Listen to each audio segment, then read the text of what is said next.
Hey everyone, Brian from Three Geeky Dads here.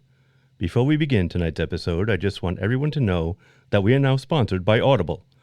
As an IT professional for a school department, I find myself behind the wheel of my car traveling between schools almost all day long, and that's where Audible comes in.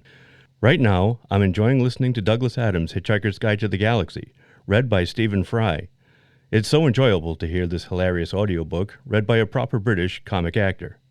And that's just scratching the surface. Audible is the leading provider of spoken word content, with everything from bestsellers, celebrity memoirs, and news to podcasts. Yes, if you're into podcasts, and you're listening to us right now, so we can assume you do, Audible has got you covered. Just go to www.audibletrial.com/3GD to get your free 30-day trial today. That's www.audibletrial.com/3GD to get your free 30-day trial. You'll get 1 credit, 2 credits if you're already an Amazon Prime member. That's good for any premium selection titles you like, and they're yours to keep. You also get the Audible Plus catalog of podcasts, audiobooks, guided wellness, and Audible originals. Listen all you want. No credits needed. Again, that's www.audibletrial.com/3GD. $14.95 a month after your 30-day trial. Cancel at any time. Audible. Stay informed, connected, and inspired. And now, on with the show. Warning, incoming dad joke. Warning, incoming dad joke. Hey guys, why is Dracula such a fan of zombie girls? Well, I got a pretty good idea, but Why, Derek? Because he's a neck romancer. Oh, hey. I never heard that before. Happy, happy Halloween, Halloween, Halloween, happy, happy Halloween, Silver Shamrock. Happy, happy Halloween, Halloween, Halloween, happy, happy Halloween, Silver Shamrock. It's almost time, kids. The clock is ticking. Tune in to your favorite podcast for the Halloween episode. Don't miss it. And don't forget to put on your headphones. The clock is ticking. It's almost time. Happy, happy Halloween, Halloween, Halloween, happy, happy Halloween, Silver Shamrock. Happy, happy Halloween. good evening. And welcome to another spectacular episode of Three Geeky Dads, the podcast that has everyone saying, I no longer fear hell because I have listened to the show. I am Mark, and with me as always are the this and is to my Halloween, Derek and Brian. and also not joining us tonight, unfortunately, is Tito, for he is currently hanging with the Ninja Turtles in New York. Or at Comic-Con, one or the other.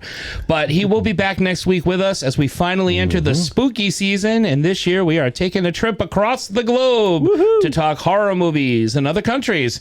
Yes, we as Americans love our Jasons, Freddys, and Chuckies, but we also have a love for foreign horror films and have never really explored that avenue of terror tales until now. And until tonight, or now, whatever I wrote here. Our first stop is Germany. Hey, that's always a fun place where we will be discussing Werner Herzog's Nosferatu.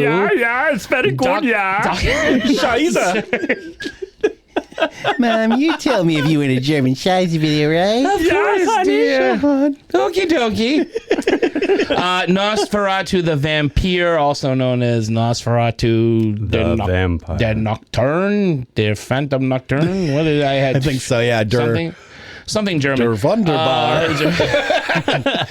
This is where Dean's going, I know what it is, you asshole. Club Wandersex.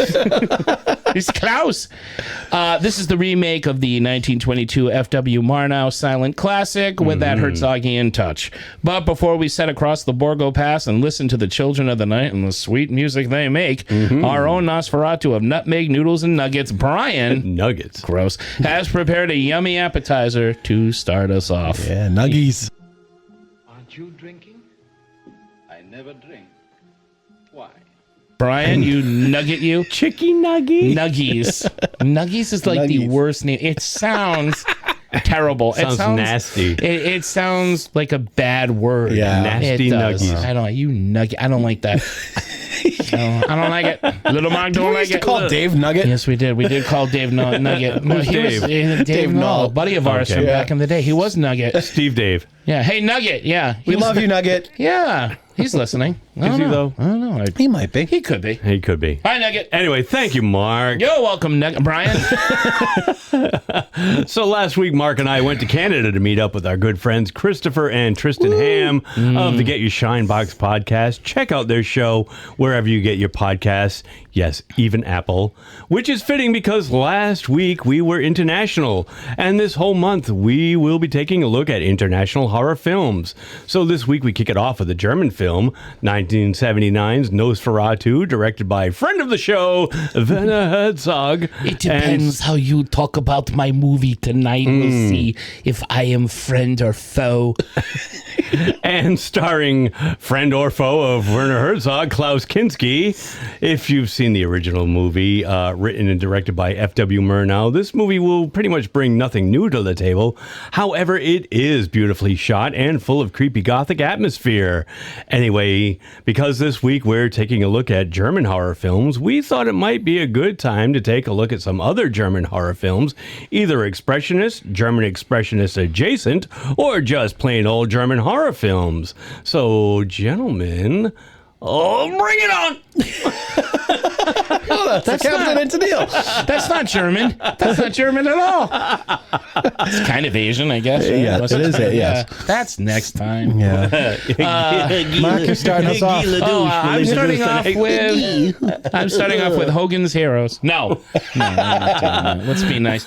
My top pick is The Cabinet of Dr. Caligari, directed by Robert Wien and starring Conrad Veidt. It's essentially the first slasher movie, as it involves a mad scientist, mad hypnotist and traveling showman who is able to hypnotize a being, a somnambulist, thank you, to do his evil bidding and kidnap people or kill people. It is a very, very good film. The ultimate example of German expressionism and set design and the way it's shot. It's a great companion piece to Nosferatu. And if you haven't seen it yet, see it, because again, it is the movie that, pretty much cemented the mad scientist phenomena and the slasher genre. It's the first stepping stone to that. Yeah. Nice. But Derek, not Brian. Derek? So I don't really know many, and it took me. I had to find one that was like, it's basically co-produced film between America, Germany, and Romania. But it's Blood and Chocolate. It's a werewolf movie directed by Katja von Garnia. Loosely based on Annette Curtis Klaus's novel. It's essentially Romeo and Juliet with werewolves and mortals. Nice. It stars Agnes Bruckner, Hugh Dancy, and Oliver Martinez. Yeah, it's a good movie. I like it. I like the vibe. Very gypsy kind of, like the tribe of the werewolves is very Eastern European. The pack. Yes. Yeah. The pack. Pack of werewolves are always fun. So that was mine. I didn't go too deep on this. Yeah. It's deep enough. I'm not as familiar with Germany as I maybe ought to be. Well, that's why we're doing we're this bringing it to series. the We're masses. educating as well as entertaining. Right. That's right. That's what the we're show all has about. always been about. Always. Sure, absolutely. Yes. Yeah. We keep living that lie 8 years on. Yes, we do. How about you, Brian? Educate us. Yeah, so I'm educating you boys and all of you at home with Mark of the Devil from 1970. It's a West German historical horror film, also in the folk horror genre. It deals with witch finders, and it stars Herbert Lom and Udo Kier. Oh, nice. Yeah. I like Udo. And it follows the plot follows a witch hunter in the 17th century in Austria who begins to question his pursuits after witnessing a rogue witch hunter dubiously accuse the townspeople of a small village and employ increasingly sadistic methods of torture against them. The sadistic torturer is Herbert Lom. He plays the rogue witch hunter who comes into the town and basically just tortures everybody. Yeah. And this movie is famous. And I remember this as a child too, because of my dad, who I see many a movie with on Tuesday nights. My dad is an avid fisherman, And Really? yes, he is. And he likes to tie his own flies. He's a fly fisherman. Okay.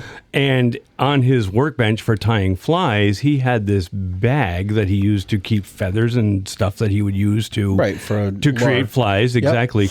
And it was basically a barf bag with the stamp of Mark of the Devil on it, which was rated V for violence. Oh, that's right, because they gave them out in the theater. They gave them out in the theater, and that was what this movie is mostly remembered for, was the marketing, where this movie, and it was, I don't know if it's the same Hallmark that we have today that produces all those crappy cookie-cutter Christmas movies, but Hallmark Releasing Corporation were the ones that released it back in the 70s, and were the marketing geniuses behind the barf bag, where they would hand them out to squeamish patrons at the movie theater, where this movie was rated V for violence, and if you needed to, use the barf bag. That's right. Because it was very bloody and gory, and I absolutely love this movie.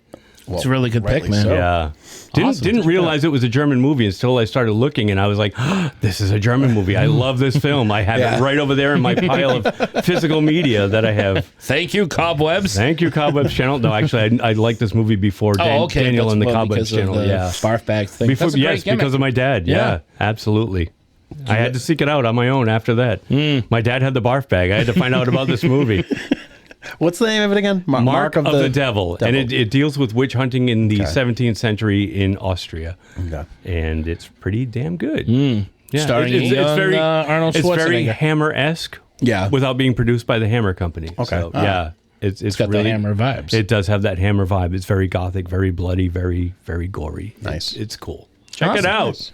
Highly recommended from me. Mark, I feel like you're probably the only one that has runner-up. Well, I do have a runner-up. It's Paul Lenny's The Man Who Laughs, again starring Conrad Veidt, who plays a circus performer with a permanent grin on his face. Does that sound familiar? Well, it should, because this is the character that inspired the Joker. That's right. So this is another beautifully shot film. What's his name? Grimsbane? Peliquin. Grimsdyke.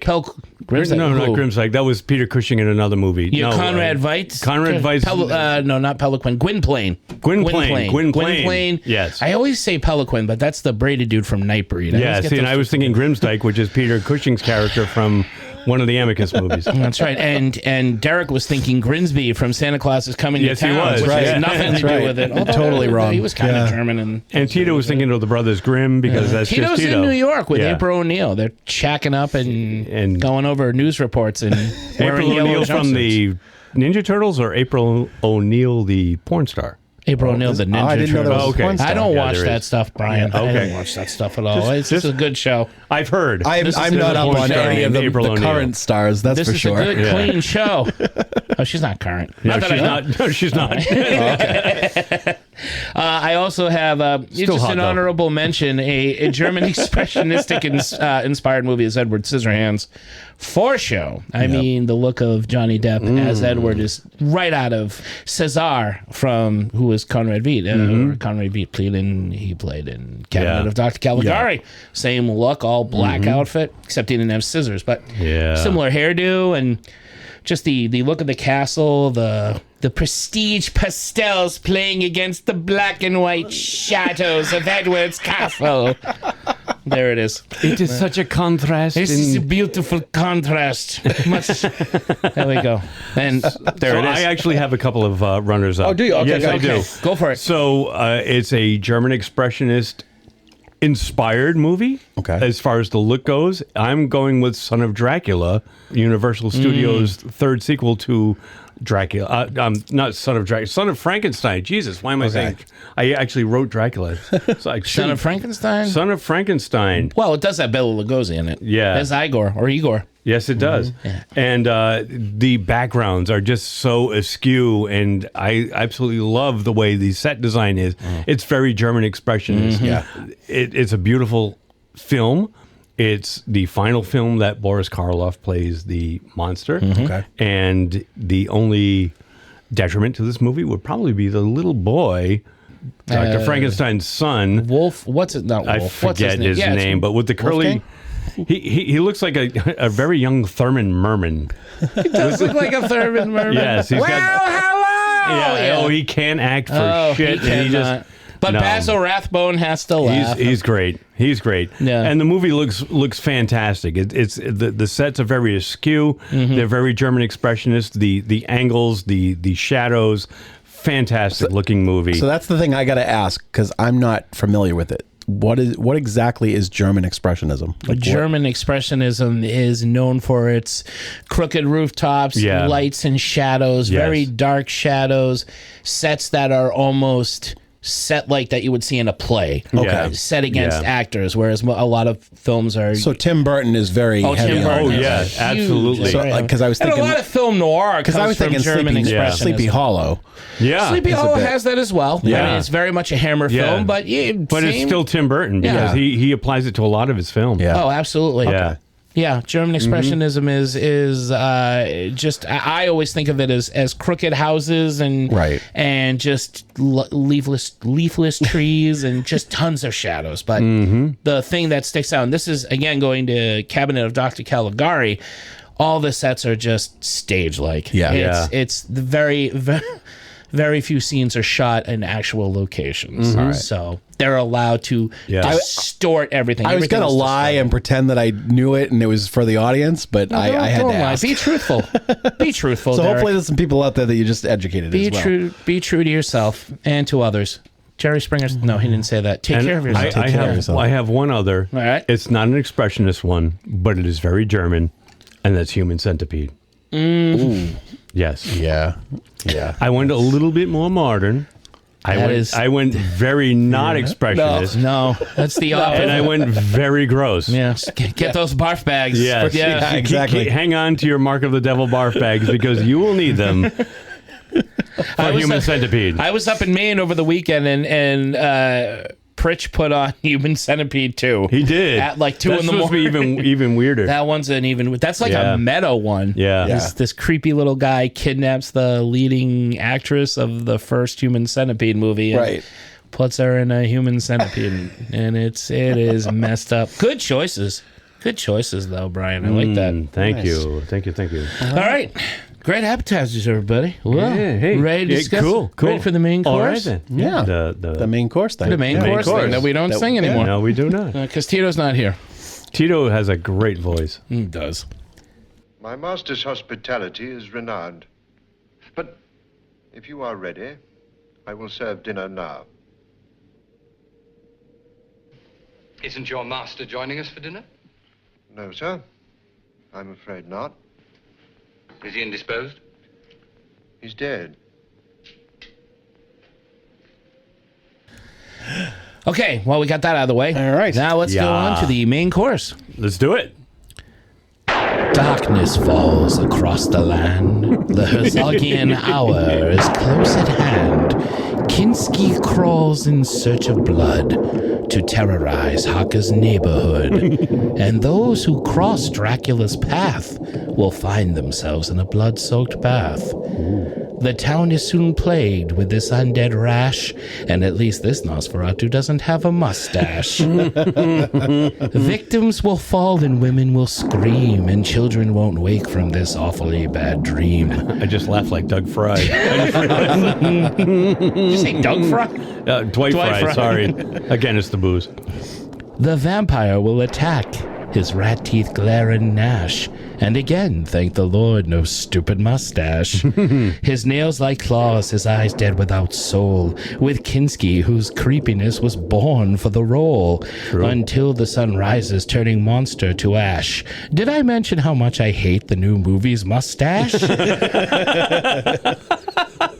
So give us a listen while your blood boils and clots. It's time for the dads and their opening thoughts. Very nice. Thank you. And the first one is me. That's right. Here I go. Here I go. 3. I have to pee. Let me take a knee. Can't you see? By the sea. Let it be. It's Mark speaking words of wisdom. Let it be. That's a load of shit, can't you see? And now it's time for the guy next to me. His name begins with the letter D. Actually, it begins with the letter T, but he's not here, which no one can see because people listen to this show while they pee. No, He's an absentee. he's an absentee. Tito's He's an listening. absentee dad. What a deadbeat. He's listening to this right now. He's like, thank God I missed this one. Thank what do you, you, Ham Brothers, for this crown. Yeah, Yes. we are. Cracked open. What is it called? It's Crown Royal Rye. Harvest Rye. Yeah. Yeah. It was a gift from the Ham Brothers. And we have cracked it open, and we have been enjoying it way too much again. Yep. Great for us, bad for everybody listening. Sorry. Sorry for the slurring and the swears. I tell you, this movie. Happy Halloween! Oh, that's a different. That's our other opening Phrasing? that we didn't play tonight. We played every other opening. Christopher's daughter Scarlett is going to be singing that again because of you now. Oh, that's right. Yeah.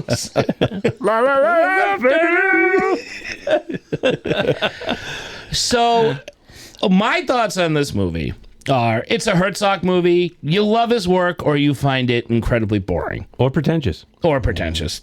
Being a fan of Herzog, I love this stuff. But I like him, and I first discovered Herzog, sad to say, from that mockumentary Incident at Loch Ness. Yep. Where he That plays was your some- first introduction to Herzog. Oh, That was For mine. real. It was mine too. Yep. Well, I showed That it was to mine because you guys showed it to me. Now, see, I had seen this movie way before that. Yeah. And I had knew not. of Werner Herzog, but I didn't know of the Incident at Loch He was Ness. I saw this back in 2005. I was like, who is this director? And he was amazing because he's very funny in that movie. He is. He plays a caricature of himself. Yeah, I was going to say it's very against type. Sure, he's defrauding he's trying to debunk the existence of the Loch Ness Monster, and the Loch Ness Monster shows up, and it's a great movie.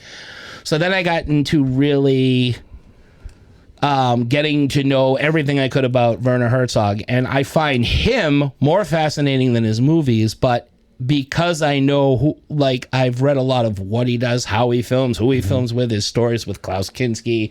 I've read books with interviews with him. I tend to like his films for that reason. I don't think I would like these had I had not been introduced to Incident at Loch Ness, or really just reading about Werner Herzog himself.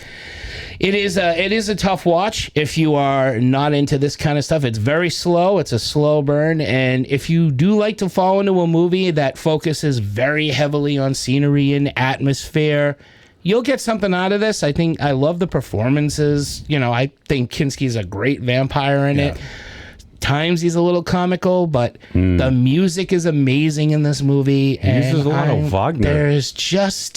It's a beautiful film to look at.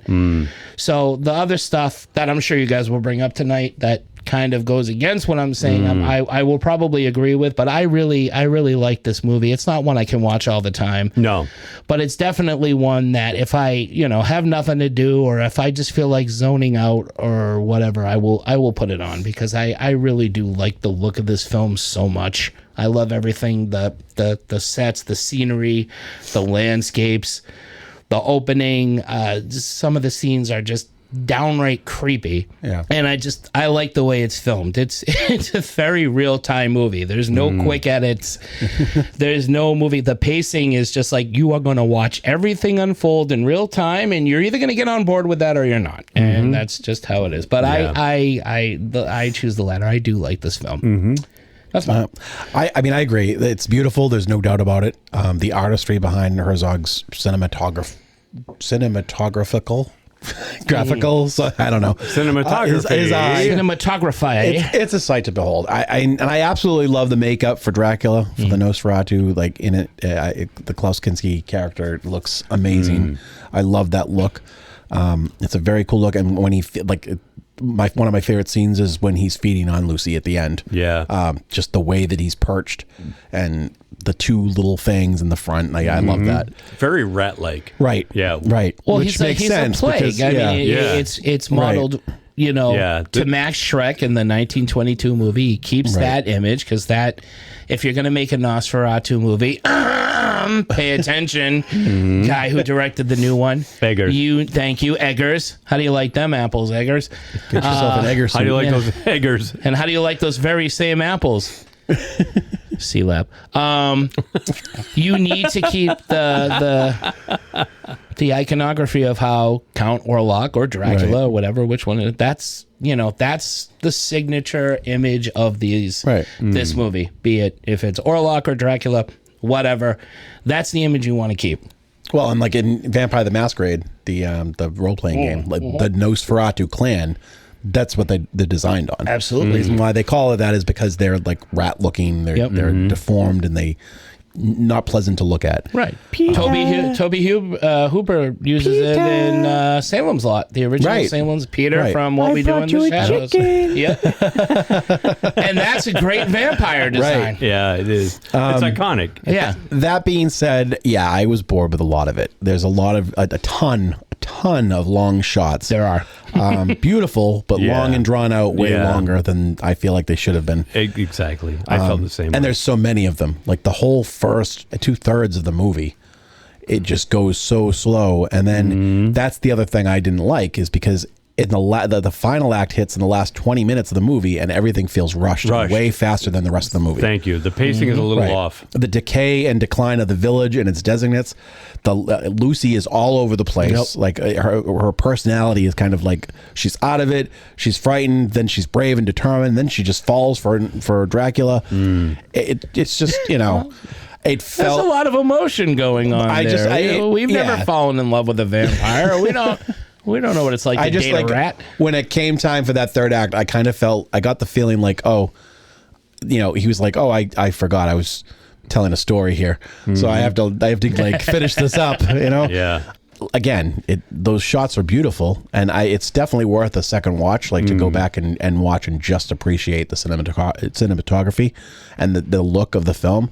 But yeah, I mean, it's not very easy for a first time watcher, just like looking for a good vampire movie. It's what they call, I forget, one critic said this about David Lynch movie. I think it was Eraserhead. I don't know what it was, but it was like, they call it a painter's movie. If you're one of these people that go to a museum and can stare at a painting for hours on end, and I mean, that's what these kind of movies are. They're painter movies. If you don't mind sitting there and watching a slow scene unfold, then you'll be fine. Yeah.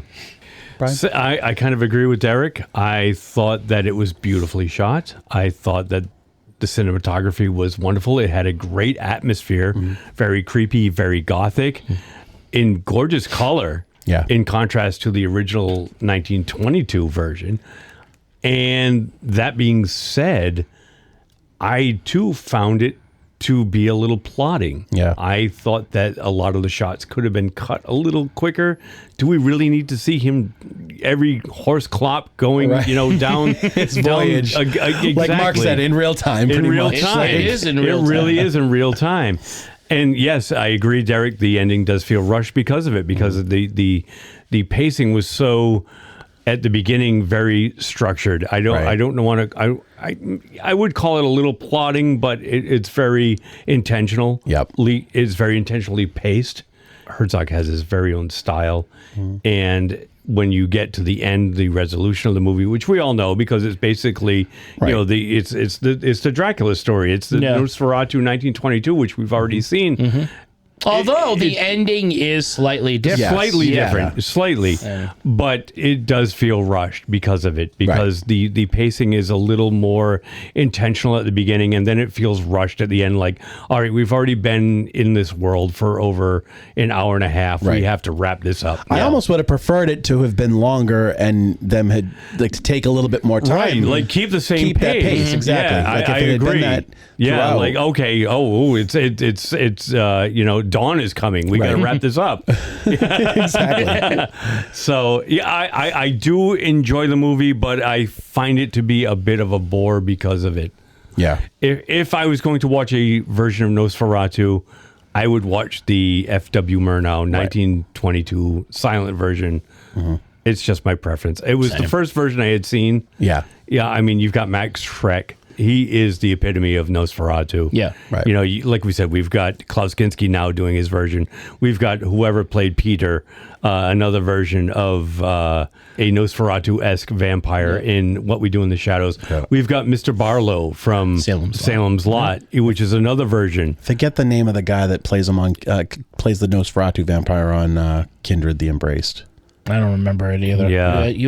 I still have You that. have it, yeah. And remember, even in Buck Rogers in the 25th century, the episode with Marky Post had the space vampire, and that was a Nosferatu-esque vampire. Yeah. They all draw on Max Schreck, right, and that iconic look of this vampire.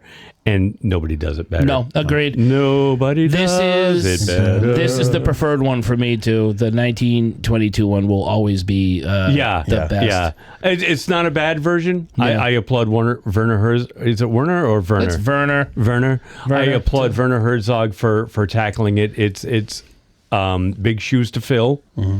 And I think he does a very competent job. But I prefer the original. I do too. Yeah, I have to say. I agree with you on that. Yeah. Yeah. But I will say this is a nice, I think it's a good follow-up to it, if you call it a follow-up or a nice reimagining. Reimagining. There's a lot of shots. I love the opening with the mummified corpses and the music playing with that. Well, that's another thing. Derek mentioned the music. The music is great. Yeah. But it's the same 3 pieces of music that he uses throughout the film. Yeah. It's like a triumphant kind of march. Yeah. Well, that's the Wagner. Yeah. He uses Wagner a lot. Well, the reveal that he plays Orlok, they use it's Wagner, if I'm not mistaken. I think it is. Yeah. But when he does the mummies at the beginning, it's that very atmospheric, that chanting kind of thing. Yeah, it's actually, very cool. I think I'd read that it is some type of a Gregorian chant. You're probably right. Yeah. And those mummies are actual mummies. Were they under the Paris catacombs or were they somewhere else? He actually... I don't know. I can't remember where, but he went down and filmed those. Yeah. And I don't know if he was supposed to be filming. I think he might have done it a little on the fly. It's very funny because... Working without a permit. It is guerrilla filmmaking. Yeah. Like, it's slow, and the shots are extremely long, but it is independent guerrilla filmmaking where you just take a camera and you just place it and just let nature or the scene play out as it's intended to, and... I mean, that's what that is. There's no polish. There's no quick edits. There's no... Right. The camera's there and everything in front of the camera is doing the work. Right. And, that's a very Kubrick thing, too. You find that in a lot of Kubrick films also. 2001 in particular, I think, has a lot in common with Nosferatu in terms of how this movie is filmed. And I like both. I just like that style. I'm just a fan of that. I'll sit there and look at every little detail of what's going on. I love the slow motion with the bat, too. I think I'm a sucker for bats. And the wolves that are howling throughout the whole thing. Which I almost thought my dog was howling. I thought that she was like doing the thing that she does when in the middle of the night. Yeah. My favorite... What music she makes? I'll see if you... I'll tell you my favorite scene. Unless you bring it up in the synopsis, I'll tell you. Wow. So if we can get into it if you want. It is the shortest synopsis I've ever done. So this will be quick, and then we can discuss some categories if you want. Wow, we haven't done categories in a while. Or just in general, favorite scenes and stuff. So Nosferatu, 1979, directed by the great Werner Herzog, based on both Dracula by Bram Stoker and F.W. Murnau's Nosferatu, starring Klaus Kinski, Isabella Gianni, Bruno Gnaz, and Roland Topor as the beaver. The rates in the film were the rats in the film were painted gray because gray rats were unavailable, and I guess there was a bunch of controversy with the treatment of the rats. Oh, so there was someone that was on set that was like basically said that they did all kinds of awful things. For real? Boiling them, What? Why? I don't know. I don't know. It's Why did you invite us to this movie only to torture us? Klaus Kinski. I thought this was my big break. I was going to be with Mickey. Mickey Rat. Mickey the mouse. Klaus Kinski, who plays Dracula in this film, he originally played Renfield in 1970s Count Dracula with Christopher Lee. Interesting little... is that the Jess Franco one? Right. That's not the James Franco one. No. James Franco is not Nosferatu. All right. Ready? I'm ready. We open on the titles over shots of a cave filled with mummified-looking bodies of various shapes and sizes, with an overtoned theme that sounds like the background music for a level in Sniper Elite. Then, bam! The bat from Scars of Dracula's back. Hey, no, that it's guy. a different bat. It's a real bat. It's a real bat, and it's slow motion, like you said. Great shot. Yeah. We cut to pale, beautiful Lucy, who pops up out of her sleep and screeches. She wakes up from a nightmare. She's comforted back to sleep by everyone's favorite. Very beautiful. Very It was beautiful. a nightmare. That's right. She's comforted back to sleep by everyone's favorite fuckboy, Jonathan Harker. She saw something horrible and is afraid. In the morning, he departs a worried Lucy and reports to his boss, Mr. Renfield, who sends him to Transylvania to meet Count Dracula, who wishes to purchase a home there. Renfield is strange and out there, making jokes that only he gets amused by. I love this Renfield. Such a good performance. Yeah. It's reminds right up me- there with Dwight Fry. This guy is one of the best performers in this movie. He's got a laugh. He does have a well, laugh. and he does, and the voice that like the voice that he uses sounds very like he reminded me. He looked a little bit like Javier Bardem.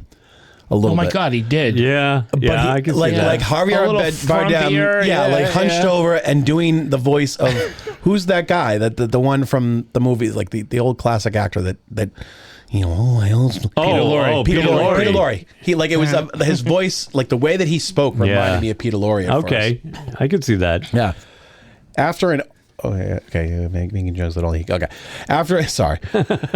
After an awkward goodbye with Lucy's brother and his wife Mina, he leaves and then arrives greeted by a wild pack of Transylvanians who seem to be overjoyed to see him. Which at first, when he arrives there and they all rush him, all I could think of was, they know he's there to do the sale of this thing and get that means Dracula that out of it. Dracula's Yeah, exactly. yeah. But then it was like it didn't turn out to be that. No, like they no. were just weird. And that's the difference in this movie and the 1922 Nosferatu movie is that they revert to the names of Dracula and Mina and Harker as opposed to Nosferatu and Hutter and I forget Mina's. Knock is Mina. Knock is Renfield. Is Renfield, yeah. Hutter is Harker. Yeah, and I forget what Lucy's name or Mina's name is. I'm not sure. Yeah. Offhand. Yeah, but they did change the names in the F.W. Murnau movie. Yeah. And reversed the Lucy and Mina. Yes. And there's no Dracula. It's Orlok. It's Orlok. Yeah. Yeah, but in this movie, everything is back to The Dracula names. All yeah. the names are what Right, we were Van associated Helsing with and- in the Bela Lugosi Universal. In the Stoker universe. Yeah. Yeah. We get the usual in scene where Harker announces where he's going and the place freezes and everybody stares. So far, pretty standard Dracula stuff with a little twist of Don't Lucy go and to Mina. the Borgo Pass. Except in streets, though, we get the Venice setting with it's all rivers Right, and right. boats. Yeah, And the I really canals. like this. Yeah. I was thinking Canals. Amsterdam. Yeah, the canal. Or Amsterdam. That's exactly Guys what it are was. smoking Yeah. weed with jewels over there. Yeah. Sure. After in-depth warnings from both the innkeeper and the gypsies camping nearby, as well as some research into vampires, he still goes to the castle. Because, otherwise we'd have no movie. Well, he needs money. Yeah. He wants to marry that beautiful vixen. He does. Yeah. He does. He walks.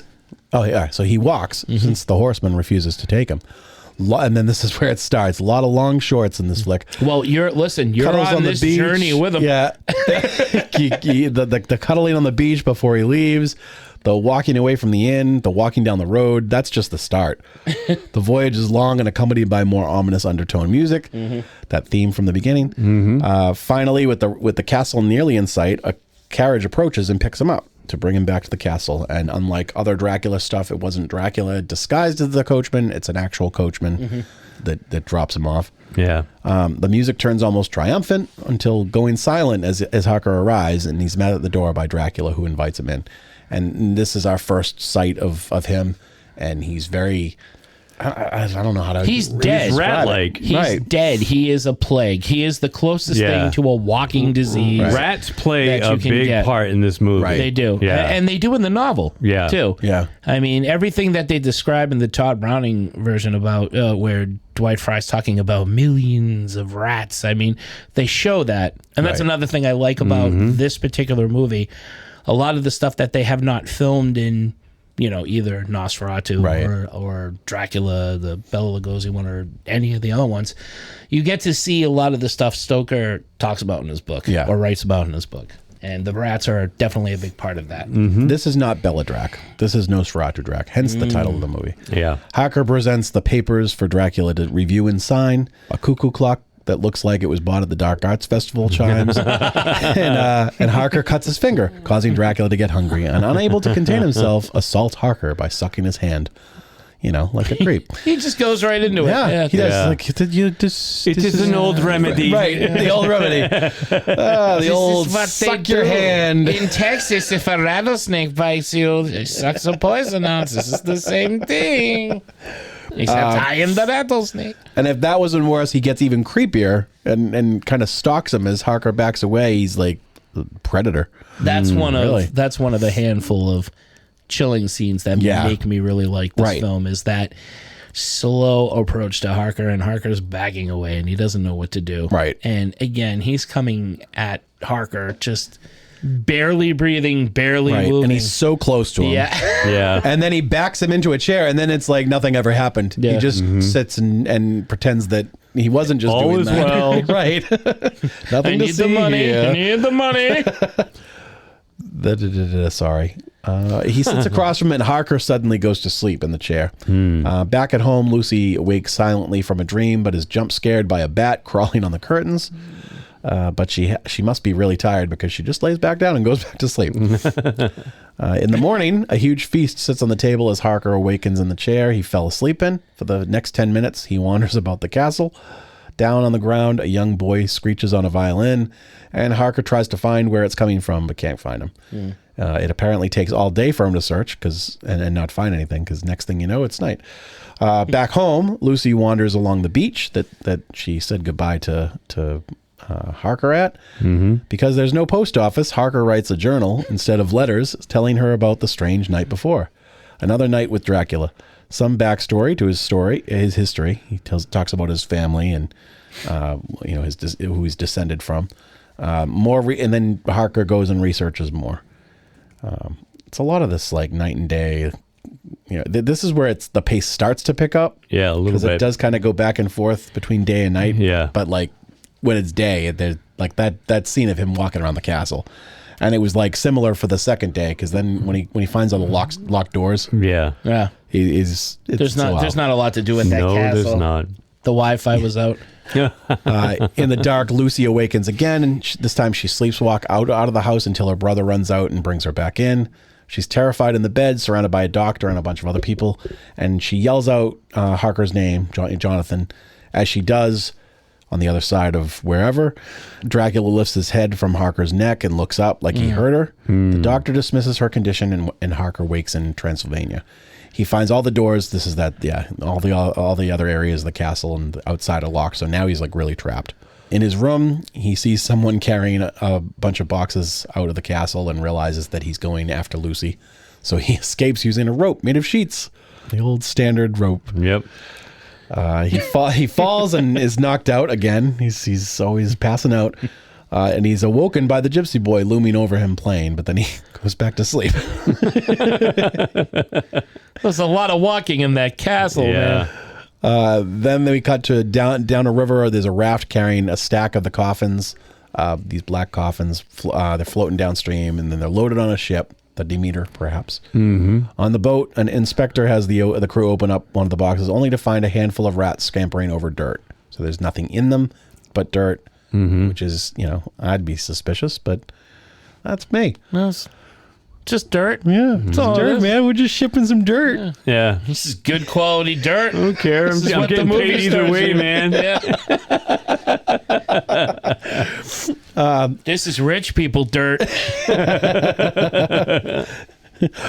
There was a celebrity that rolled around in it, and it's worth a bunch now. Selling this on eBay. I took a piss in it. It is my dirt. Herzog dirt. Herzog dirt. It's my dirty little secret. This is where I hid the bullets for Klaus. A sweaty Harker awakens. He's being stared at by gypsies in a bed. or wakes up in a bed being stared at by gypsies, rather. The ship sails on. Mina sits in a seaside... So not Mina, sorry. Lucy sits on a seaside graveyard looking at the ocean. At a desk, Van Helsing begins his own research and is notified of a person in solitary who bit a cow. It's Renfield, of course. He's in a cell shaking a box of flies. Yep. He will not take food and is just trying to eat the flies. He attacks the guard until he's put into a straitjacket. Lucy is distraught, knowing something happened to Harker. The gypsies and a nun try and keep Harker from leaving, but he's adamant he needs to stop the coffins. On the boat, the captain documents that crew has been getting sick and some disappearing. There's been sightings of a stranger on board, but they look around and all they find are the rats. Harker takes the long way riding horseback. Oh, shit, I had to pull the mark. Sorry. That's my job. Computer. Lucy visits Renfield, asking about Harker, who he had sent away. She says she's ready to go after him. Renfield says the master's coming. Phrasing? Renfield goes nuts, causing them to leave, and reads a paper out loud about a newspaper, that is, about the plague hitting Transylvania's coast. On the boat, the captain straps himself to the wheel of the ship, but when it arrives, he's just slumped over, still tied. I was thinking he was going to like crash the boat, like he was going to tie himself and go down with the ship and like make it so that whatever was on the ship can't land, but it just lands on its own right in the canal. This is one of my favorite scenes of this movie. Yeah. Where you see it's a quiet morning in this town or whatever, and it just drifts in. Way too big for the canal. Way too big for the canal. It just drifts on in, hits the side, and you know it's carrying something terrible on board, and they have no idea. And I don't know what it is. I don't know why, but this is a very creepy scene. Right. Well, and then they cut to Renfield, and he's in the cell, looking out the window, and he's all excited. Yep. The master's here. Well, the master's here. Look busy. A group of men board the ship and remove the captain's body, finding his journal as well. The next scene is these guys are all in a room with, it's like a gentleman's club for some reason. They deduce that the ship was a plague ship, ordering the village to board their windows as a sea of rats crawl around on the canal dock, which is that was creepy. Yeah. That's another great scene. I had not it was. Like rats. Why is it always got to be rats? My dad would have hated this. Henry Jones would not have liked this. Yeah. Not Junior. Dracula, having not hired anybody, he loads the coffins into his new abode by himself. This Dracula gets shit done. He does, and he's strong. He treks them from the ship to his abbey. In the morning, Harker arrives home, weary and sick. Lucy greets him, grateful to see him alive, but he doesn't recognize her, and that causes her to faint. That night, Dracula watches from outside the window as Lucy and the others try to figure out what is wrong with Jonathan. Later, Dracula shows up in front of Lucy as she sits at the mirror. She says she knows of him from his journal, from Harker's journal, and that he ruined him. They talk about love. She's surprisingly calm, considering like she looked up from her mirror and there's a vampire there. Well, this lady sleeps with a bat in her room. That's true. It takes a lot, yeah. As a parade of coffins, plague victims, not dirt, is marching down the street, Renfield tricks the guard and escapes. Meeting up with his master, he asks what is commanded. Dracula sends him to bring the plague rats to continue infecting. I love the way that he treats them. He's just so dismissive. Like, I forgot I created you, kind of thing. Yeah. Oh, yeah. Oh, are you still here? You're around, huh? You still laughing like, oh, you are? Good. I sound like this now. I'm Dracula Orlok. I'm Drawlock. The town quickly deteriorates, and Lucy tells the pallbearers that are carrying more coffins that she knows the reason that it's why it's happening. But no one's going to listen to you, Lucy. No. At home, she and Van Helsing talk vampires and rats. With no backup from anyone who will believe her, Lucy goes to the rat-infested home of Dracula, this scene's gross too, because she's just like stepping through the rats. Drats. Drats. She finds black coffins and sprinkles something into them. Outside, more long shots of the empty city before cutting to a group. Do they even say what that stuff is? Did they explain it? What, that she's sprinkling into the coffins? It's an herb of some sort. I wasn't sure if it was like garlic flakes, cloves, or whatever, but yeah, I would assume so. Because they come back too in a minute. Well, I think it's like a salt almost. right? Isn't that what they're No, keeping? they're like big pieces. That's the thing. What's Normally the thing it's salt. I'm jumping ahead, but what are they keeping Harker. Harker in? It's the same stuff. It's the same stuff. They almost look like flower petals. Oh, like okay. garlic flower then. It's got to be garlic. Yeah. Yeah. That's what I was thinking. Yeah. Nutmeg. Little cinnamon and a little clove. Outside, there's more long shots of the empty city before cutting to a group dancing at the empty square. It like gets very surreal now. Like this scene, it goes from like the stark blank people, like there's no one out there, to all of a sudden there's like a party going on. Mm-hmm. Yeah. And then she attends a dinner party that is overrun with rats. Rats are everywhere. It's like they've given up. A last supper. That's what the guide calls it. Looks like everyone left alive has gone a little nutty. Suddenly they're gone from the table and the rats are all over the food and the ground. Next thing you know, a maid bangs on Lucy's door to inform her of something horrible. She leads her to her brother's, where Mina has been found dead with 2 holes in her neck. That night, Dracula shows up at Lucy's bedside, pulling a Donald Trump and grabbing her by the pussy. He does. He like molests her. He pulls up her you're not right. Yeah, It's very it's very sexual. Very sexual. He feeds from her, which is my favorite scene, not because of that, but because of the way that he feeds. He like kind of perches next to her and just kind of like, she's just a blood bag. She silently succumbs as a crowd gathers, continuing to drink from her as the sun rises and a rooster crows. So as she's being fed from, like, all of a sudden the sun's coming up and he's trapped. Yep. He's a victim of his own addiction. That's right. He can't stop. right. He can't stop drinking her blood. It's Foiled by his own petard. Too damn good. Hoisted by my own petard. I am the victim of my own hubris. Van Helsing kicks himself in the ass for not listening as he discovers Dracula in a curled up, frozen state on the floor. He retrieves the stake and a hammer, doing the deed off screen. Then when he comes back, one thing we don't see, right? Then when we come downstairs, Harker, He's making the bat with 2 bags. Harker's very pale. He's standing where his chair is, but he's not moving because you find out that there's more of those things on the floor, so he can't go past it.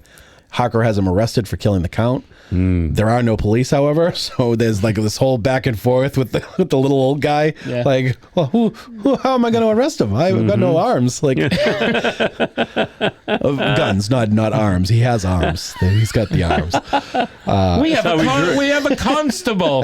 Who's the constable? Well, he's also the town cook, and there's that dinner party he's cleaning up. So because everybody's dead. The police are dead. The mayor's dead. Everyone's dead. Harker makes the maid clean the stuff sprinkled on the floor around his chair. Another Gerda of some sort who screws everything. This is Hammer right here. Right, because in every Hammer movie, there's always the maid. There's always a Gerda or something that just does something stupid. He would have been trapped in that chair for good.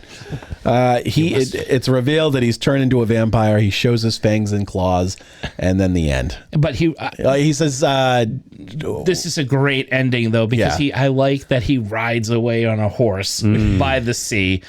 Which I've never seen in a Dracula movie since or before. And again, that great music comes up, and it's like, oh, this is a great ending. I really like this ending. Yeah. Because again, evil wins, essentially, and now he's off. And this is the first time Harker survives. I think it was in Horror of Dracula where he is a vampire, but Van Helsing, Peter Cushing kills him before he can do anything. Right, yeah, because he realizes that he's been turned. Yeah. This is the only other time I've seen where Harker becomes a vampire and escapes and lives on to carry the legacy, which I really thought was cool. I did. I bet you did. Well, that's it. Was cool. I agree with you, Mark. He rides away on a horse. It was it was different. It was definitely different from every other version. There's a lot of beaches and canals and boats in this Dracula movie. And rats. Lots of rat imagery. Real rats, too. Yeah, they were...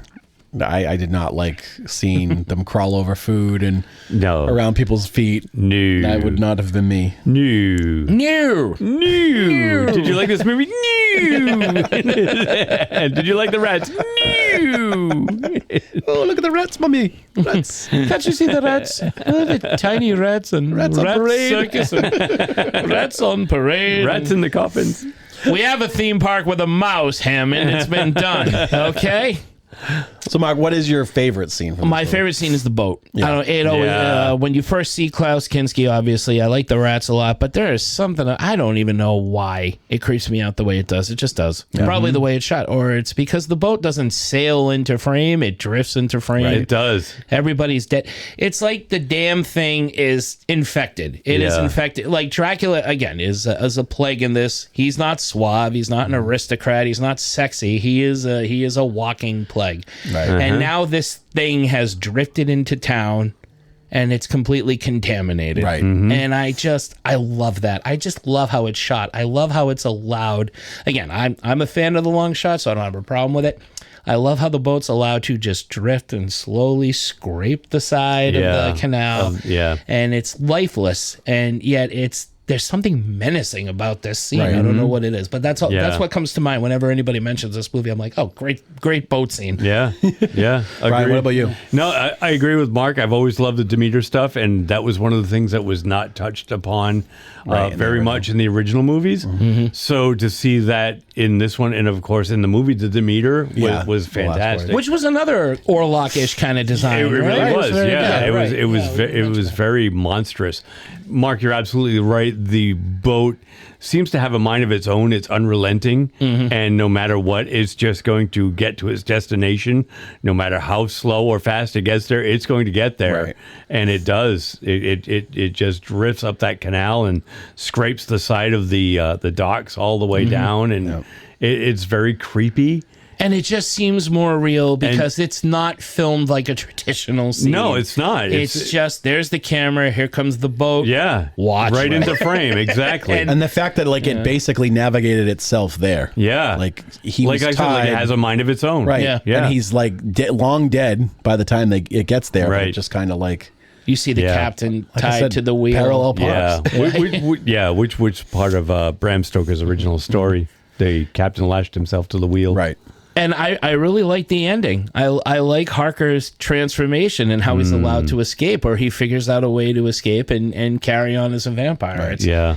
And again, that music, which is this harmonious kind of haunting melody, or one of you guys said a victorious, triumphant kind of melody. Yeah, well, there was two different plays. Two different songs. One was by Wagner.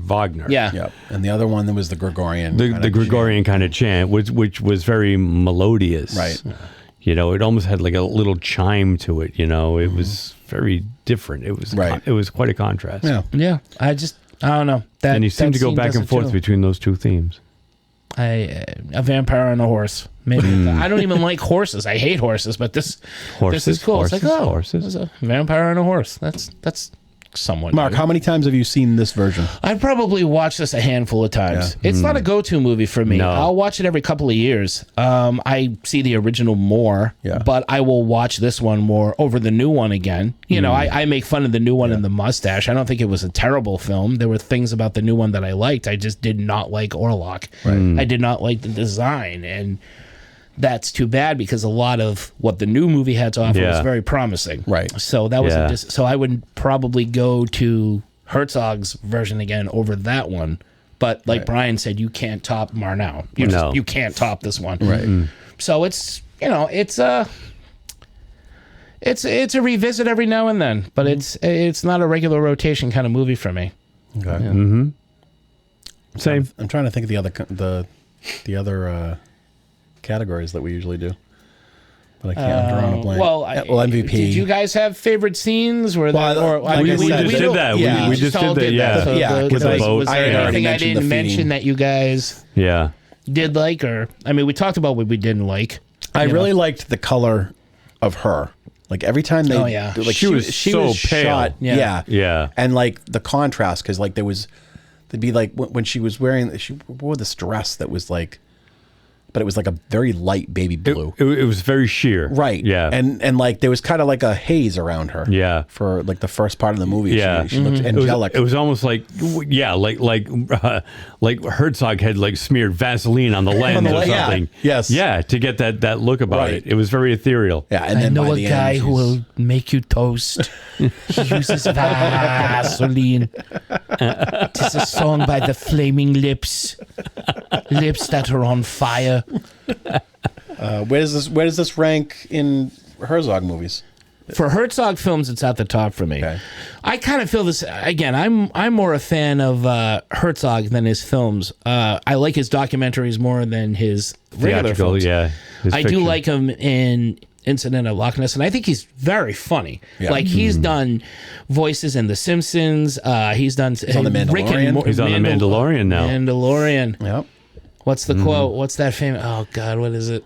He says it in the trailer, and it's fucking great. He did the voice. I would like to see the asset alive. Yes. Yeah. Show me the baby. Yeah. Show me the baby. Show me the. He's great. He plays an alien in an episode of Rick and Morty, and he has this whole monologue about the penis. Which is fantastic. At the hospital, the intergalactic hospital, and I too heard stories about people comparing the length of the penis. It's the enormity of their flat brain. The enormity of their stupidity is just overwhelming. Everything he does is awesome. He's just one of those guys where I'm going to read you the phone book and you're going to listen, right? Because my voice is hypnotic and awesome. It really is. He showed up on Parks and Recreation. He's got a great sense of humor, which is surprising because when you look at him, he looks like he's very serious. Yeah. There's another movie. It was done by the same guy, Zach Penn, who directed Incident at Loch Ness, and I think I've talked about this before. He did a movie called The Grand, which is about all-star poker playing. I've seen them. And Werner Herzog is the German, and he comes in with all the bunnies. And he's like, before every game, I must kill a rabbit for good luck.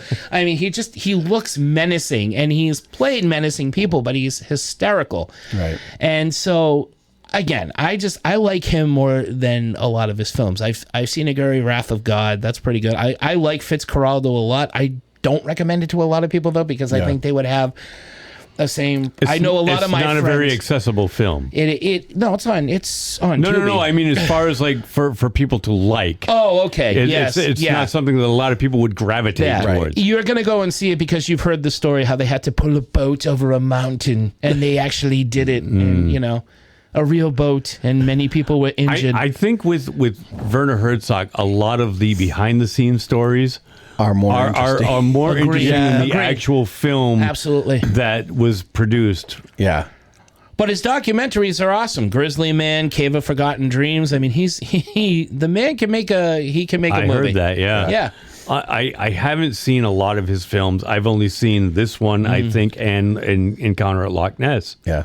I've never seen a guy. Was it Aguirre? Aguirre, The Wrath of God. Wrath of God, and I've never seen Fitzcarraldo. Obviously, I'm aware of both of them. Fitzcarraldo I'm aware of has the legends. Vitinho from Puma Man in it. Yeah, I'm more aware of the legends behind the making of those films than the actual films themselves. The animosity between him and Klaus Kinski. Oh, it's all in My Best Fiend. Best Fiend. My Best Fiend. Klaus Kinski is such a good documentary. That is an awesome title too. It is. That's exactly what it is. It just epitomizes their relationship. It's so great. We once threatened to kill one another, and shots were actually fired on one film, right? Yeah. At each other. You know who had 3 bullets will hit you, or something like that. I don't know. He had a whole thing. You know who had a very similar relationship? And were best fiends. Was Tommy Wiseau and Greg. Oh, Greg Sestero. Yeah, they made a two-part movie. Kinski of our Best Fiends. Generation. Yeah. I think Tito and I are going to go down like that. We're going to be best fiends. Yeah, you think so? Yeah, he's not here to say otherwise. No, so he can't defend himself. Yeah, exactly. Don't bring Tito into this. Tito, you and I are fiends, Tito. We will discuss alligator till the end of time. And the afterward. Let that be your last battlefield. So I say if you're gonna give Herzog movies a try, I would say learn about the guy first. Yeah. Check out My Best Fiend. Check out the funny stuff he's done. See Incident at Loch Ness. See The Mandalorian. Read the book Herzog on Herzog by Chris Rodley. It's a great interview book, and he's got some great things to say. He's got great stories to tell. And I think if you know like Brian said, I think if you know what's went on behind the scenes of these movies, you might get more out of them. Like I did, because I knew a lot of the shit that went on behind them. Cool. What were we going to say? I kind of interrupted you. No, I was going to ask you, so is he your MVP for this? My MVP is Herzog for this. Yeah, okay. it's a Herzog movie. It's his version of Nosferatu. It's not for everybody. You might like it. You might think it's a snooze fest, but it's his film. I have a great respect for directors that make movies their way. They don't bow to studio pressure. You like them, you're either along for the ride or you're not. Right. And, you know, whether it's Herzog or David Lynch or David Cronenberg, a lot of Davids, or Rob Zombie or Quentin Tarantino, they do movies their way, and they don't really care what people think. They don't try to change they just do things their way. And I have a great respect for, I just love artists that do that in any medium, really. I got to give it, I mean, I do this pretty much with any Batman movie, Dracula movie. Ratman. It's always Renfield for me. That like he just steals the show in pretty much every incarnation that I've seen, and he's great. So do you pick like Tom Waits over Gary Oldman in Bram Stoker's Dracula?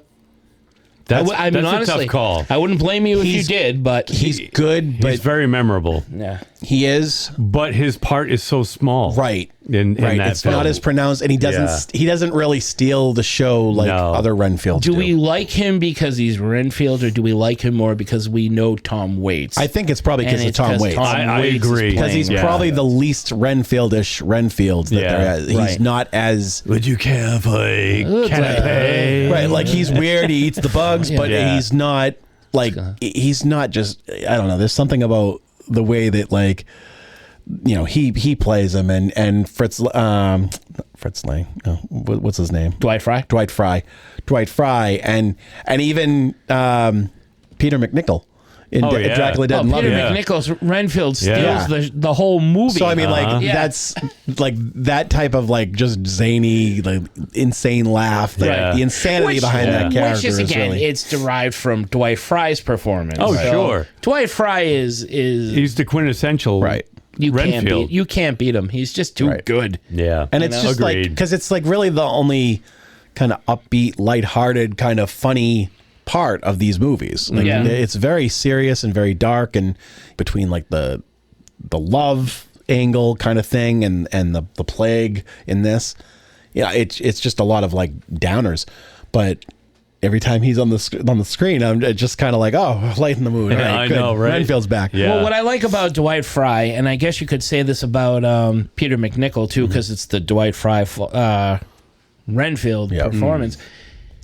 Unlike other Renfields in other Dracula movies who are already crazy, Dwight Frye starts out normal. And he goes to Dracula's castle. It's not Jonathan Harker, it's him. Right. And he ends up going crazy. Yeah. So you get to see two different performances. Right. Which Dwight Frye does amazingly well. And Peter McNichol does the comedic version of that beautifully. Right. And all the other Renfields are they're crazy from start to finish, and they're very good. Yeah, because even in this one, he's already nuts. He's already a little strange in the beginning. Yeah. Bram Stoker's Dracula, Tom Waits, same thing. There's not even a Renfield in the Hammer movie at all. There's no Renfield. Not in Horror of Dracula, right? There's no Renfield in that one. No. Nope. There's not. The Renfieldish character doesn't show up until the sequels.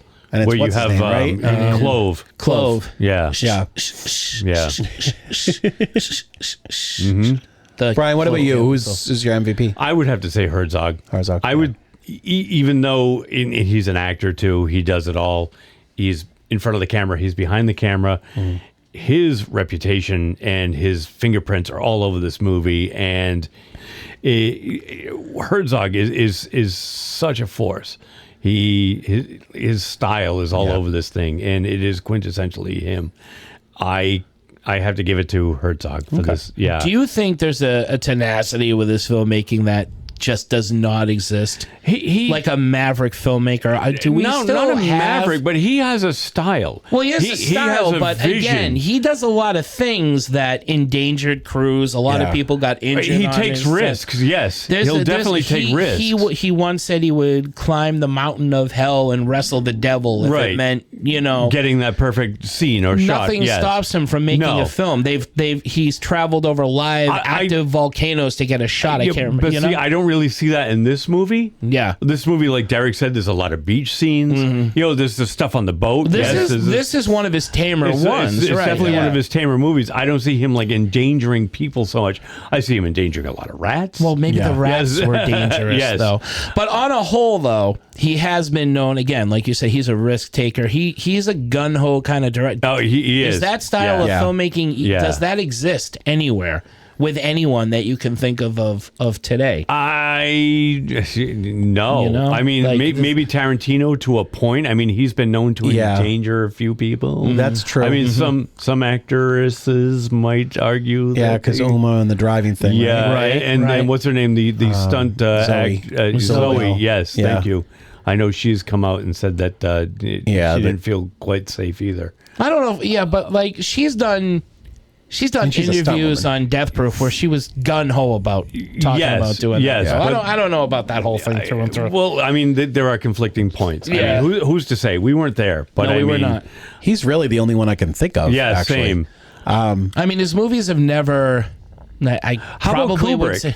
Kubrick, maybe to a point. Yeah, well, Kubrick. I mean, Kubrick has been known. Last movie basically one of those directors that push their actors. That's what I was going to say. Kubrick will push an actor. He won't put them in danger, but he will push them to the breaking point as far as like and he'll doing a scene psychologically and doing a scene and doing a scene over and over and over and over and over again until he gets it to what he thinks is the perfect take. Right. And the actor will be like, "Oh, come on, again." Right. This is the 100th time I said this fucking line. But that's more OCD than risk taking. But is it OCD or is he trying to get the actor into that mindset where it's like, okay, I'm pushing you to the point where you should be here to deliver? Well, it's probably a bit of both. Well, that's what I'm saying. Like he was really verbally abusive. With, so I know that Kubrick has done that. Shelley Duvall. But the performance she gives because of that, is more believable for that character, right? And even Jack Nicholson, right?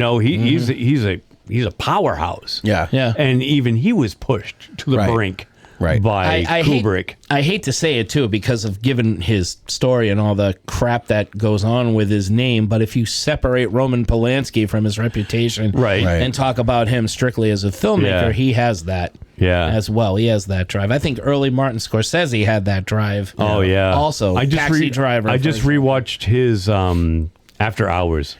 I hadn't seen that movie since I was in high school. Oh wow! And I love that movie. Griffin Dunn. I don't think I've ever seen that. Griffin Dunn. I've seen After Hours. Terry Garr. Cheech and Chong. I have that. You have it, don't I? Do you have it on Voodoo? I have it too. The one with and on the it's Griffin Dunn's hand on top of the watch. Yeah, I have it. All right, watch I just haven't watched it yet. Watch it. Oh my God, watch it. If it's on Derek's Voodoo, I encourage everybody who has Derek's Voodoo account. I didn't even realize that's a Scorsese movie. It's a Scorsese movie. It came out in 1985, and it is fantastic. It's like Griffin Dunn has the worst night of his life. Everything that can go wrong goes wrong. I think you've talked about this before. I did. I brought it up not that long ago. Yeah. I do want to see this. And I saw it in high school, and I thought it was one of the weirdest movies I had seen. And it stuck with me. Yeah. And I loved it. Yeah. That's why I'm like, I shake my head when Scorsese finally gets the Academy Award for Best Director, and it's The fucking Departed, because The Departed is a good movie. It's a very good movie. But his movies, like, it fails in comparison to his early stuff. Oh, hell yeah. Mean Streets, Taxi Driver, Raging Bull, even Goodfellas, which is more I mean, we were just talking about DiCaprio with The Revenant. Right. I'm like, I don't think that was a deserved Oscar win. Right. No. I think he's done better stuff than that. I actually liked him I think it was a Scorsese movie, right? The Aviator? Well, The Aviator. I liked DiCaprio in The Aviator. I think he was better in The Departed. That movie kind of bugged me. I don't know. All right, but still, I think he acted better in The Departed. Then in what? Than The Revenant. I didn't see it, so I can't argue. You didn't see The Revenant? Oh, okay. Like you, I didn't really have an interest in it. Yeah, no, I didn't either at first. Tom but Hardy that's in that with him? I don't remember. He plays the bear. I watched it once. Funny bear voice. You actually hear him go, "Oh bother, oh bother, oh bother! I'm a bear, Leo. Come here and let me chomp at your bits." But first, I'm going to slather you in honey. Make sure those bees don't sting my nose, Piglet. Oh, Tom Hardy. Oh, poo. Yes, I did at home before coming. I clean myself out real good before getting on set. I do a total flush out. That's all I got. That's all I got. Yeah. So All right, then. So that's Nosferatu, the Vampire, the Phantom der Nacht, I believe is the German title. Phantom der Nacht. Phantom der Nacht. The Vampyre. Nosferatu, the Vampire. Whatever. Check it out. Give it a watch. Make up your own mind. What do you think? Can you sit through it? Did you fall asleep? Did you enjoy it? You got a geek flag? Do I? Yes, I do. I got a couple of them, actually. So, thanks to my pal Jason Pritchard, friend of the show, he found a way to tap into, perfectly legal, by the way, a site which allowed us to see the new Toxic Avenger movie. Nice. Which I loved. I loved it. I thought it was great. I thought it was a lot of fun. Peter Dinklage is a great Avenger. He's very toxic in this, and he's very toxic. He's very Avenger-y. He is, and it's a trauma film with Kevin Bacon, and the Penguin from Batman Returns. What's his name? Elijah Wood, who kind of looks like him. Totally. Elijah Wood's in it. It's disgusting. It's gory, but it's got the budget that I think equaled all 3 other Toxic Avenger movies. So it's a high budgeted film. I don't think it's as shocking as the originals or downright as sleazy. It's no Citizen Toxie, but then again, what is? But it's a lot of fun. I think if you like the other films, I think you'll like it. I hope you'll like it, but don't go by me. I've said that before, and people are like, Mark, you fuckhead. Why did you don't have to take my word for it. I saw the new Naked Gun film. I really liked it. I didn't have any expectations going in with this. It's never going to hold a candle to the original Leslie Nielsen, so I didn't really expect much. And I'm not going to lie, I laughed. I thought, it's pretty good. It's got some great moments in it. So, give it a shot. See what you think. It's Liam Neeson. He's being funny. So, and then on Shudder, I saw WNUF Halloween special, and this thing was really cool. Is this a new one, or is this the one that's been on there before? It came out in like 2013, 15, something like that. Okay. But it's set to look like a VHS tape from something from the 80s, which is a news broadcast being done on Halloween night. And then after the news, with all vintage Halloween, made up vintage Halloween commercials, it cuts to an after news special with the news anchor and his crew going into an actual haunted house, and things happen. Right. It like Late Night with the Devil. The reason I like it is the atmosphere. Late Night with the Devil had the 70s TV atmosphere. This has your early 80s television atmosphere with old news, the way the television anchors look, the way the commercials are. I mean, it plays in real time. Yeah, You're but it's watching kind of like a found footage kind of thing. It is. Somebody found a VHS tape that somebody taped in the 80s. I'm surprised you hadn't seen this before. I saw this like 2 years ago. Oh, really? No, I missed this one, and I really enjoyed it. I thought it was a lot of fun. The ending is kind of lackluster. I thought the ending could have been a little better. It's different. It's not what I expected, but I think much like Late Night with the Devil, what I loved about this was what was the British vintage one? Look. Ghost Watch. I'm going to watch that this weekend. From the 80s. Yep. Yeah. Recommended by all, our buddy at the Cobwebs channel has recommended this. Have you not seen it? I have not seen it yet. I've seen it. It's good. Yeah, I've heard it's very good. Yeah, a lot of people have recommended it. Yeah. So if you like that kind of, if you like Ghost Watch, if you like Late Night with the Devil, you might get something out of this. You just be prepared, because it's a real time. I have to look this up again, because I may or may not have seen it in whole or in part. Because you got two anchors on a public access set. One's dressed like a witch, the other's dressed like Dracula. I saw you with I saw your laptop before we started recording, and I'm like, oh, I think I've seen that. And and they nail the 80s. They do. Yeah, that whole vibe. And the commercials, it's totally 80s. The commercials that they make up with it. Right. There's a lot of commercials. It takes for a while to get to the after special, because they're keeping it as real as possible. But the commercials are a lot of fun to watch, too. Right. So give it a watch. And it's perfect for Halloween. It's one of those that you need to see, or you can see for the Halloween vibe. It's a fun October one. Yeah. Nice. I've watched Marvel Zombies. All the episodes. There's only 4 episodes. I've only seen the first 2. Did you like this? I did. It's on your geek flag, so I you did, must have found Yeah, something you didn't else. hate it. No, I mean, and I like the style of animation. It's the same animation from the What If. It's a continuation of the What If. Yeah, story. Yeah, it yeah. kind Because of there was is, one yeah. episode. Yeah, so it's like a few years later or whatever. Yeah. Yeah, it's good, and there's some great kills. There's people that die that you didn't really expect them to kill off. But it's fun. It's funny that you bring up the style of animation because Quinn, my daughter, was the one who really wanted to watch it. And I'm like, yeah, let's put it on. Sure, obviously. It's Marvel Zombies. Yeah. So we started watching it, and she's like, oh, I don't like the She didn't like the animation. animation? No. It's very stiff. Yeah. She found it to be very stiff, and everybody moved the same. Yeah. And I was like, yeah, they kind of do, but I think that's...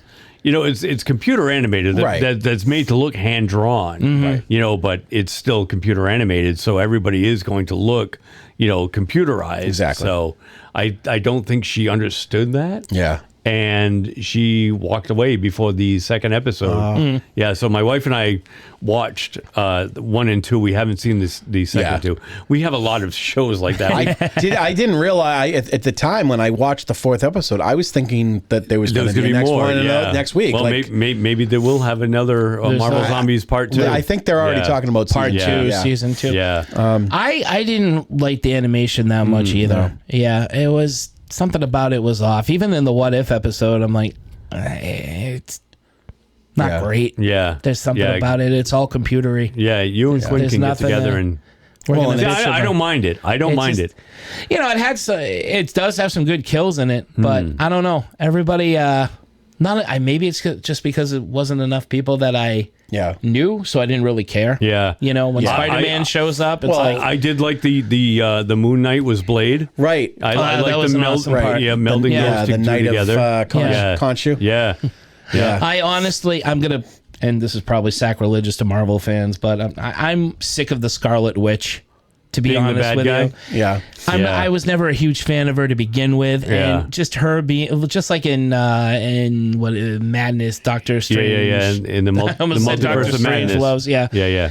I think Scarlet Witch is overrated, and she's always the powerhouse and everything. And it's like, no, we're doing this again. Yeah. I feel like it had been done already. Yeah. I kind of was hoping for more zombie Thanos I kind of agree with you, but I do like Elizabeth Olsen. Yeah. So I think she redeems the character a little bit, and I wish that she was better written. Maybe. I think that she had more. I think if they had given her more to do, it would be better. Or just because she's a very powerful character. She is, but it seems like she's like the go-to for everything bad now. Exactly. They keep falling on that sword ever since. It's becoming a chestnut. Ever since Endgame. Yeah, and it's like, well, there's more you could have done. They've turned her into the bad guy, and I don't like that. Little Brian don't like that. Little Brian don't like that. You know what I did like? Is the scene in the opener with Icarus fighting Captain Marvel. Yeah, I did like that. Yeah, because the Eternals are cool. they're not, and I had no idea who so they were. That the virus doesn't affect them. Yeah, and that was kind of cool. I did not like God, what's his name from frickin' Thunderbolts there. U.S. agent or no. Red Guardian, David Harbour. Yeah, what's his character's name? Red Guardian. I did not like the death of. I'm sorry. Oh, have you not gotten there yet? I have not, but that's okay. Sorry, Brian. And sorry, everybody else out there who hasn't seen it. I don't care about you guys. You should have seen it by now. But Brian's my friend. No, I'm kidding. Sorry. I'm not going to say anything. I'm not your friend? Yeah. Oh. You're all my friend. No, I'm kidding. I'm not your friend? Just get to it. We'll revisit this. Yeah. Okay. What else do you have, Derek? The Midnight, one of my favorite bands. They just dropped a new album called Syndicate. All right. It's great. It's a different vibe than past albums, but it's very cool. Very good music. And I can't not mention this, but we mentioned Tito not being here because he's in New York. Mm-hmm. I will be joining him tomorrow. Mm-hmm. I'm going to Comic-Con as well. Yes. Not entirely the whole time with him, but you will be there. But I will be there Thursday through Sunday. Adjacent to Tito. Yep. Exactly. There's going to be a lot of great artists again. Psyched to meet the Has Been Hotel cast, and yeah, we'll see what happens when I come back. Yeah, you and Tito will be full of stories. That's right. Hopefully, everybody went different places this year. That's right. I can't wait for all of us to come back. That's right. Mark and I were in Toronto last week, and you and Tito are going to New York this week. It's a very international. We're month. jet setters. Yeah. Yes, we are. We're bringing the show on the road. We're covering the world in 3GD. Absolutely. That's right. What about you, Brian? So, like I was saying, I haven't watched much. I've only watched the first 2 episodes of Marvel Zombies. I've only watched the first 2 episodes of Twisted Metal. I've only watched the first 2 episodes of Peacemaker. I haven't watched any of what? No, I was going to say I haven't watched any of Peacemaker yet. I've watched the first 3 episodes. I heard it's fantastic, and I want to, but I'm waiting on my wife, who is starting yet another thing. I've watched 1 episode of Gen V. I haven't watched any of Only Murders in the Building. The new season is already out. I forgot that there was a new season. Yeah, now exactly. is all this because you're waiting for Kathy? Yes. See, my excuse is this is the season where I pull out all the horror movies, and that's what I've been watching in the meantime, because I wanted to watch all this stuff so we can talk about it on the podcast. Right, but I can't. But what I can do is sit in my car while I'm working and listen to podcasts. And one of the podcasts that I've been listening to lately is called Con.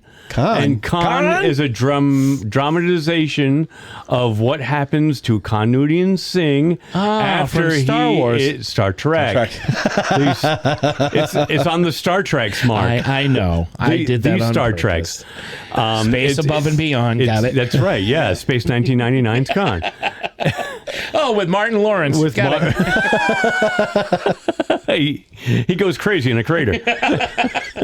But Khan tells the story of Khan Noonien Singh after he is dropped off on Ceti Alpha 5 by Kirk, and what happens with the Ceti Eels, and how his crew, his followers, and I forget the name of the historian that was left with him that became his wife. That was Kirk's crew. Mark, maybe you can help me. Do you remember her name? But anyway, she's there. She becomes a main player, and the planet is basically against them every step of the way. You know, to the point where Ceti Alpha 6 explodes. It explains all of that. That's the last episode that I listened to, where Ceti Alpha 6 explodes, and the fragments of that planet start making its way to Ceti Alpha 5, and sets off a literal firestorm. Wow. And everybody starts dying around him. And they have to figure out how to survive amid all of this chaos. And they're like, well, what is Starfleet not going to come back and check on us? Did Kirk know that this was going to, happen? Did he know that the core of Ceti Alpha 6 was unstable? And that's why he chose Ceti Alpha 5 as our destination, there's a lot of stuff that a lot of people who love The Wrath of Khan want the blanks filled in, and this kind of fills in the blanks of that story. I have a question. Yeah. Does it fill in how the hell Khan remembers Chekhov? It doesn't yet. No. I'm only up to episode 5. I think episode... Sure, I don't know how many... a huge plot hole. And another huge plot hole is that they do bring up, and it's one that I always wondered about, was like when Chekhov and Captain Terrell show up to Ceti Alpha, what they think is Ceti Alpha 5. Yeah. And Ceti Alpha 6. And it turns out they're like, did they not know that one of the planets in this solar system is missing? Did they not? Did they forget how to? And they actually bring this up. Yeah. Oh no! Because basically the whole thing is told through is flashbacks. Okay. And it's all told through George Takei plays Captain Sulu on the Excelsior, and Tuvok is on it. Tim Russ plays Tuvok, and he's on it. And they're going through the historical records and trying to piece what happened. And this is how we're getting the story.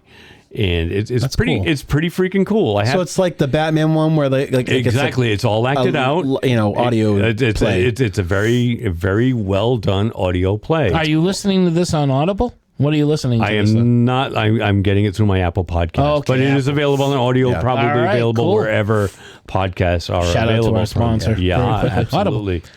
That's so cool. Yes, I haven't obviously not been watching a lot of. one of the things I did want to mention, because I haven't been able to watch the stuff that I just mentioned, I haven't been able to watch, was that I Say that 10 times fast. Yes, the 2 episodes of every series that's out right now. I did see that Disney Plus now has something Wicked This Way Comes. Yes. I noticed that the other night too. Yes, Yep. I went through and I Cannot wait saw to it. And I watch was like, finally, it's available to stream. I haven't seen this movie since the 80s. Yeah. And so I watched it the other night, and I fell in love with the movie all over as again. good as you remember it. Oh, yeah. It is such a great... I forgot how great of a fall movie this is. Yeah. It has such an autumn vibe, which is perfect for this time of year. Yeah. So everybody out there, if you have Disney Plus, awesome autumn vibes. It's just a creepy little kids scary movie that Disney put on the back burner because it was their dark period along with the Black Cauldron. Right. What was it? Watcher in the Woods. You know, when they took chances. They took chances, movies. and then they kind of buried them away in the Disney vault, like they do. Fuck that. So vault. yeah, Fuck that vault. that's the other thing that's making my geek flag fly was I rediscovered something Wicked This Way Comes. Like you, Brian, I have been watching like the Cobwebs YouTube channel and a bunch of YouTube channels that are doing. He's been putting out videos like almost daily now. Yeah, and there are a lot of people like him who have been putting out Daniel these from the Cobwebs movies. channel. They've been putting these Halloween recommendations. There's some on here I haven't seen that I want to see. Cemetery of Terror, Trick, Bad Candy, Creature Feature, which sounds fantastic. So I will add something Wicked This Way Comes to the list. I think I saw Trick. I'm pretty sure I saw it. Oh, there's a bunch of Halloween or autumn atmosphere movies that I am going to throw in. That's why I'm not really watching anything. Yeah. Because this is my year, baby. This is our year to shine, our season, our time of the month. That's right. Well, weird. Uncle Mark's here to visit. Yeah. Uncle Mark's. It's a bloody good time. Gather around, children. I am your Uncle Mark. Look at me, boy. Look at me. All right. Excellent Geek Flash. So that's the show. That's the show. Wow. That all right. is a show. So if you guys if you missed Tito this week, if you're listening and to we all this do. and said we all miss Tito, look. While you wait for him to come back when we're all together next week, there's a ton of Tito episodes to go back and listen to fill that void. And Brian, where can they go for that? Well, Mark, they can go to www.3gdpodcast.com. That's www.3gdpodcast.com. And as Mark said, you'll be able to find all of our past episodes there, along with one-click buttons where you can easily subscribe to us. If you haven't already, hit one of those buttons to the podcast platform of your choice, and you will never miss an upcoming episode. More importantly, while you're at the website or wherever you can, please rate and review the podcast. A 5-star rating and review go a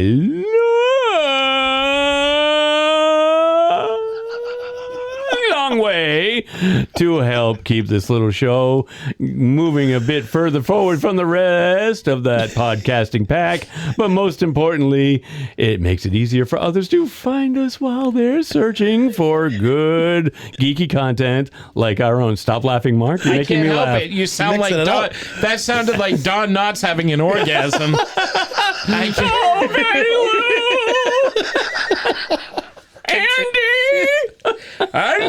Andy! Oh, wait, no. No, Aunt B having... Oh, Aunt B, you can put your pie on my windowsill anytime, Mr. Fife. Anyway, what else? Let's see. We also have some social media presences out there. We can be found at Facebook, Instagram, Blue Sky, and the audio portion of our show can be found at YouTube every week as well. That can also be linked at our website.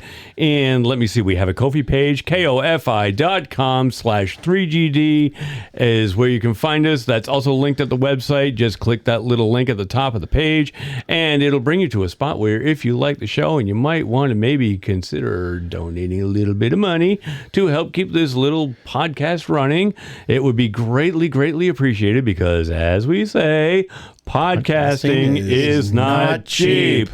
And let me think. Is there anything else left to say? No, I think that's pretty much it. So, if you've made it this far, thank you so much out there for listening.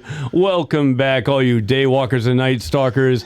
And let's see if the creek don't rise, the Dark Lord's willing, and nobody pushes that little red button, and there ain't no meltdown. We'll do this all again next week. And nobody puts baby in the corner. Nobody puts baby in the corner. Yeah, we can keep adding to this. I think you should. I think you should. We should. You are the writer, Mark. I am just the mouthpiece. You are the mouthpiece to my laptop, Brian. You. I am Mark's Metatron. Whoa. That's, okay, I'll go with that. That's the power behind the throne, kind of speak. So I think I'm just going to pass it back to you, Mark. Thank you, Brian. Thank you, Derek. Thank you, everybody out there, for listening. Tune in next time as we continue our horror around the world, as we go somewhere else across the globe and give you another horror film. That's right. From that We're country. Spin that globe, and where we put our finger down, we have no idea. That's right. Istanbul, we'll find you an Istanbul movie. Oh, wow. You can't get back to Constantinople, we'll give you a film from Constantinople. Hey, and don't forget to go back. Nobody's business but the Turks. Check out our past episodes, and if you're tired of listening to us and need a break, check out our neighbors to the north, the Get Your Shine Box Boys. That's Get Your right. Shine Box Boys with Tristan and Chris Ham. Their Get Your Shine Box is always podcast. fun. It's available everywhere. It is. Even Apple. Just like us. Even Apple. Even Apple. I don't know what their problem was with Apple. They had a problem. You at the bite into beginning. an apple, it keeps the dentist away. I don't know. Maybe they're dentists. I don't know. Or maybe they have family members that are dentists. They're like, I can't go there. Apples. I don't know. So, we'll leave you with that. So, until next time, for Three Geeky Dads, I'm Mark. I'm Derek. I'm Brian. Saying good night. I'm not Tito. He's not Tito. Saying good night. And keep watching the skies, because the sky is an everlasting abyss that looks into your soul as it peers down on you and wonders, this small insignificant thing, it thinks it's so mighty and so big, where I, the vast universe, are a gaping mouth of impossibilities you can only imagine to be impossible, but are in fact very possible.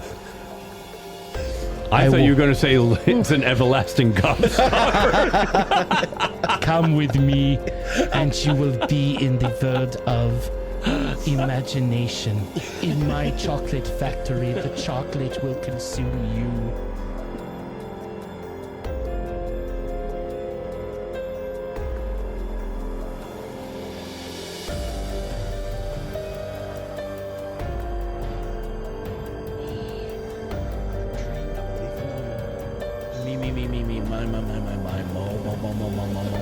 Tiger face, lemon face, tiger face, lemon face. Studio. Good evening. Hello. Hello, Clavin, and welcome to the podcast. Hello, lady. It's great to be here. I don't like doing it. All right, you guys ready? Let's rock and roll.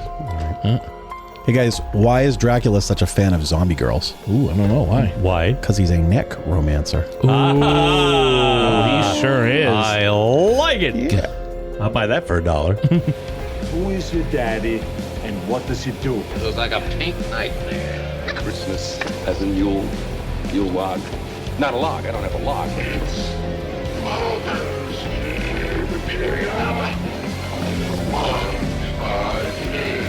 All that I have, all that I've learned, everything I feel, all this and more I bequeath you, my son.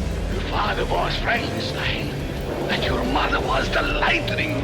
We named the dog Indiana. I am your father.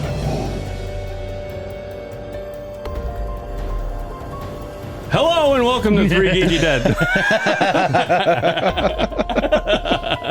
I know it doesn't feel like October. Yes. So That's right. Wrong intro. Let's do it again. My bad. Hey guys, why is Dracula such a fan of zombie girls? No idea. Yeah, why? Because he's a neck romancer. Oh, hey, I like it.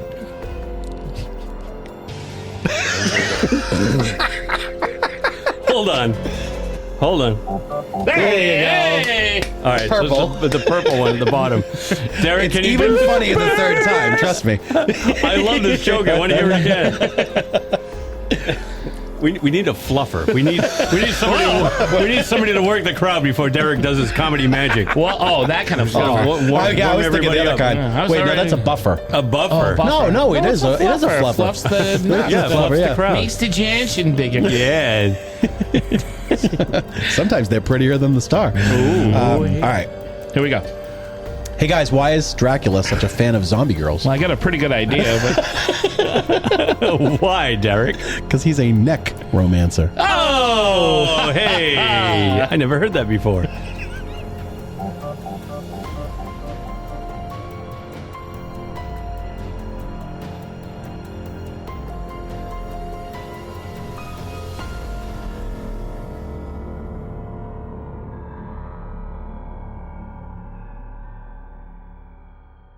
It's great to be here. I don't like doing it.